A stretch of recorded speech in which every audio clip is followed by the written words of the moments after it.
In this video, I would like to continue a polyglot reading of John, chapter 1, verse 3, looking at the Greek and then comparing it with the Hebrew translation, or looking at the Hebrew translation by Delitzsch.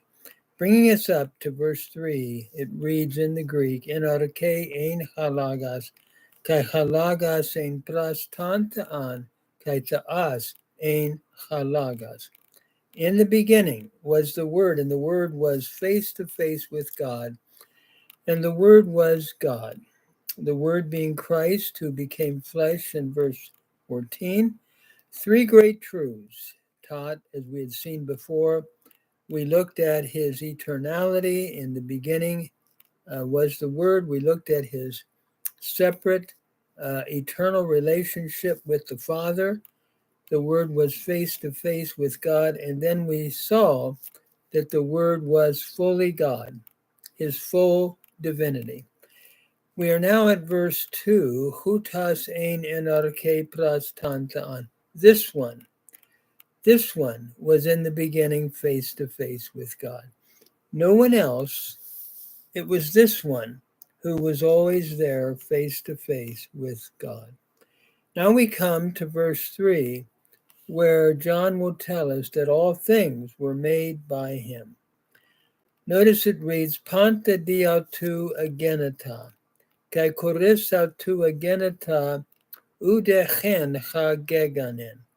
All things through him came to be, and without him came to be not one thing which has come to be.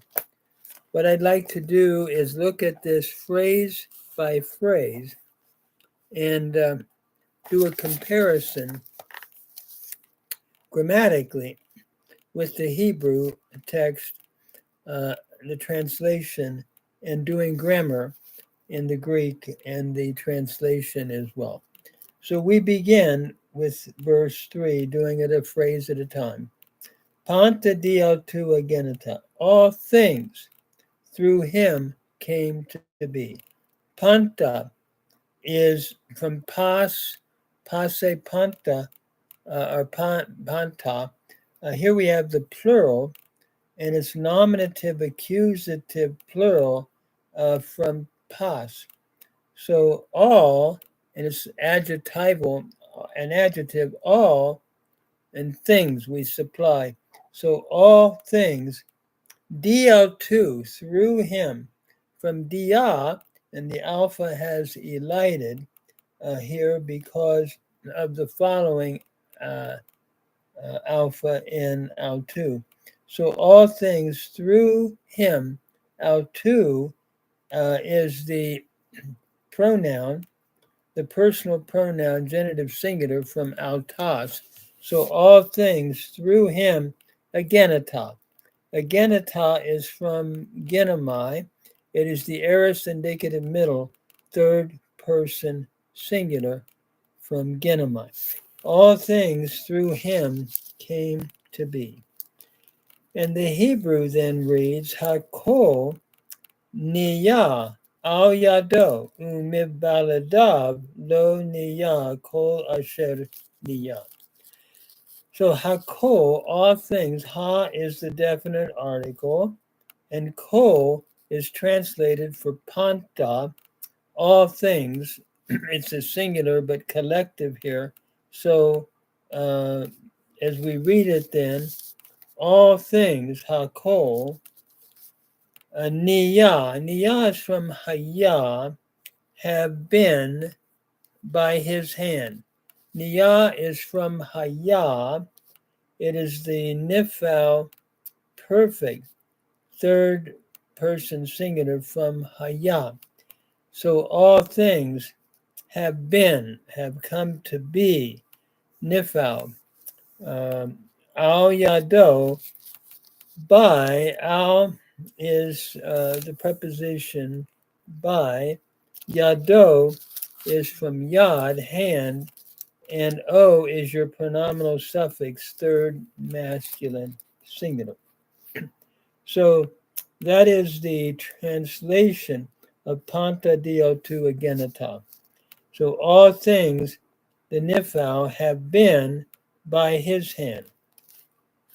Umibaladav, and from without him, lo niya kol asher niya.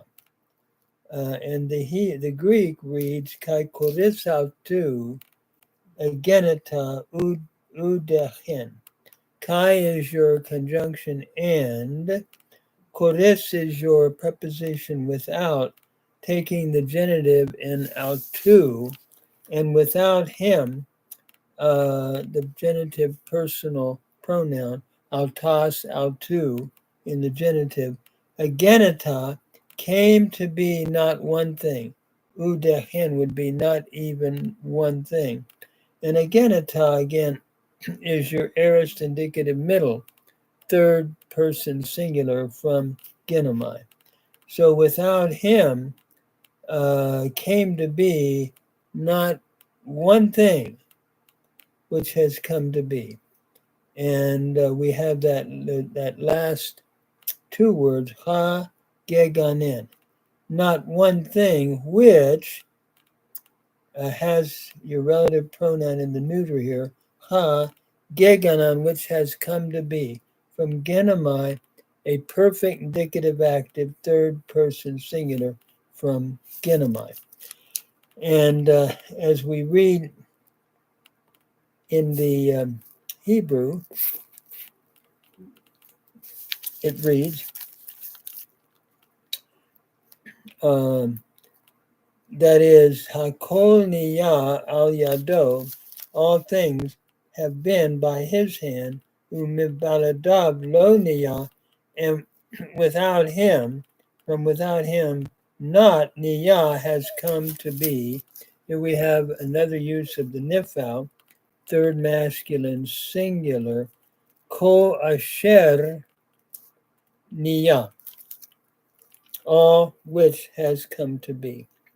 Niya again is your Nifal, perfect, third masculine singular from Haya. And so what this text is teaching is that Jesus Christ is the source of all things, that he is the creator, and nothing has come to be except that which came to be through him. So he's not only eternal, always been face to face with God the Father, but fully divine, and all things had their beginning or came to be through him. He's the creator of everything, and without him came to be not one thing which has come to be.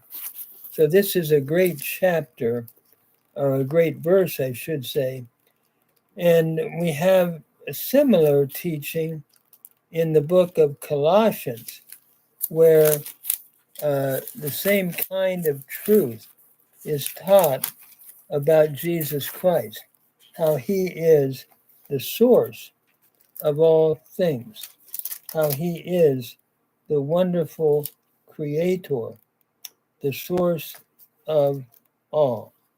And I'm thinking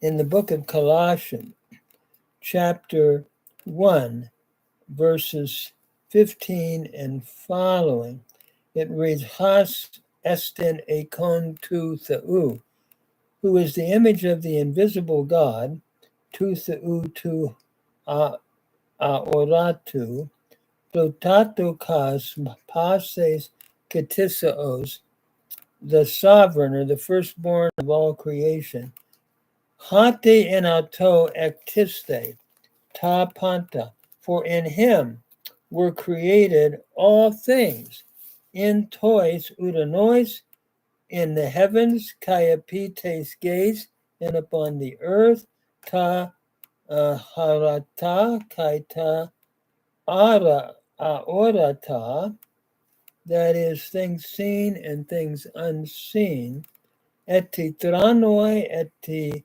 kuriatetas, eti arkai, eti exousiai, Ta panta diautu kai esautan ektistai. That is, whether we're looking at thrones or dominions or rulers or authorities, all things through him came to be. And without him, all things through him have come to be and have been created unto him. Literally, if I could read it here, all things through him and unto him have been created. The same language that we have in John chapter 1, verse 3. And everything's being held together by him as well. Kai autas estin prapanton kai tapanta in auto sunestekin. And he is before all things, and all things stand together all in him. So really, this is another text that goes well and is a parallel text with John 1, verse 3, showing that Christ is the agent of all creation.